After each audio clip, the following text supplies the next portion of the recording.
اللہ کے رسول صلی اللہ علیہ وآلہ وسلم کی ساری سیرت ہمارے سامنے. حضور ہمیشہ 2 جانور ذبح کیا کرتے تھے.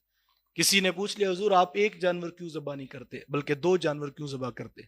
تو میرے حضور میں 1 جانور میں اپنی طرف سے ذبح کرتا ہوں اور 1 جانور اپنے آنے والے غریب امتیوں کی طرف سے ذبح کرتا ہوں جو دولت نہیں رکھتے ہوں گے. میں محمد ان کی طرف سے بھی قربانی ادا کرتا ہوں.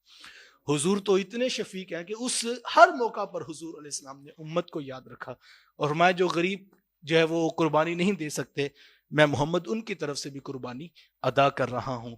تو اگر اللہ وسعت عطا فرمائے جہاں آپ اپنی قربانی کریں تو ضرور اللہ کے رسول صلی اللہ علیہ وآلہ وسلم کے نام کی قربانی بلکہ امت محمدیہ کے نام کی قربانی بھی جو ہے وہ اللہ توفیق دے تو ہمیں وہ بھی کرنی چاہیے.